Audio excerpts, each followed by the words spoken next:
வணக்கம் நேயர்களே. வசந்த் டிவியின் மூலம் உங்களை தினமும் சந்திப்பதில் மட்டற்ற மகிழ்ச்சி. கடமையை ஆற்ற வேண்டும் என்று எண்ணுகின்றவர்கள் அதில் கண்ணும் கருத்துமாக இருப்பார்கள்.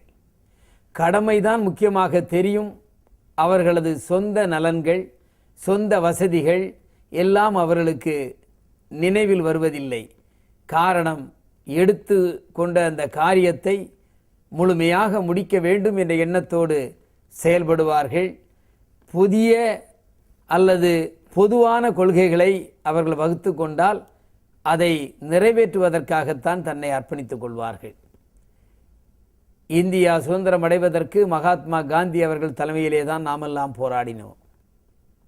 ஒரு முறை வைஸ்ராய் அவர்கள் சிம்லாவிலே இந்திய போராட்ட தளபதியான மகாத்மா காந்தியை அழைத்து உரையாடுவதற்காக, அந்த சுதந்திரத்தை பற்றி பேசுவதற்காக அழைத்திருந்தார்கள். மகாத்மா காந்தி அவர்கள் பம்பாயிலே இருந்து சாதாரண வகுப்பு பெட்டியில் பயணம் செய்து கொண்டிருந்தார்கள். அது சுட்டெரிக்கும் வெயில் காலம். ஆனாலும் ஏசி இல்லாத அந்த ரயிலில் பயணம் செய்து கொண்டிருந்தார்கள்.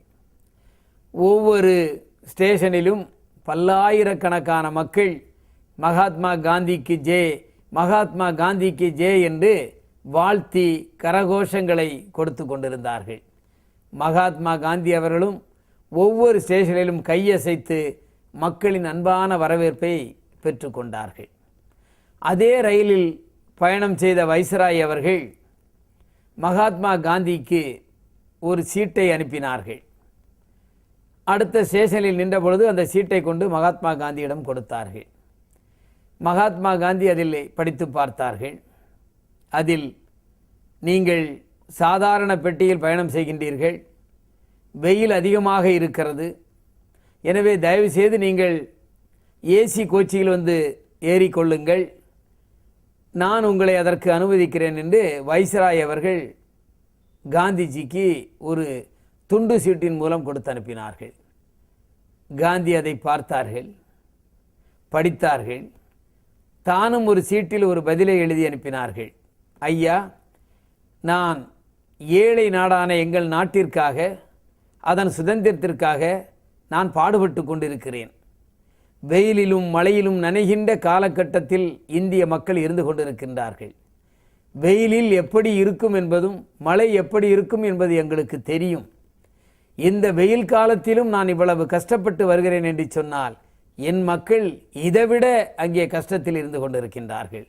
நான் மட்டும் அந்த ஏர் கண்டிஷன் கோச்சில் வந்து ஏறிக்கொண்டால் எங்கள் இந்தியாவின் நிலை மாறிவிடாது. ஆனால் நான் இந்தியனாக, இந்திய மக்களில் ஒருவனாக இருக்கத்தான் விரும்புகிறேன் என்று சீட்டை எழுதி அனுப்பினார்கள். அதற்கு மீண்டும் அவர் சொன்னார், கடிதம் மூலம் சொன்னார், நான் உங்களை அழைப்பது நீங்கள் சிம்லாவில் உங்கள் கருத்துக்களை ஆழமாக எடுத்து வைப்பதற்காகத்தான் என்று சொன்ன பொழுது மீண்டும் காந்தி அவர்கள் எழுதினார்கள், நான் இந்த வெயிலின் அருமையை தெரிந்தால்தான், இந்த வெயிலின் கொடுமையை அனுபவித்தால்தான் நீங்கள் அனுபவிக்கின்ற அந்த ஏசியின் குளுமையை அல்லது குளிரான அந்த அனுபவத்தை பெற முடியும். இரண்டுக்கும் உள்ள வித்தியாசம் எனக்கு அப்பொழுதுதான் தெரியும் என்று மீண்டும் பதிலெழுதினார்கள். எனவே வாழ்க்கை பயணத்தில் உயர்ந்த நோக்கத்தோடு பணியாற்றுகின்றவர்கள் சுயநலத்தை பார்க்க மாட்டார்கள். தனக்கென்று ஒரு வாழ்க்கையை அமைத்து கொள்ள மாட்டார்கள்.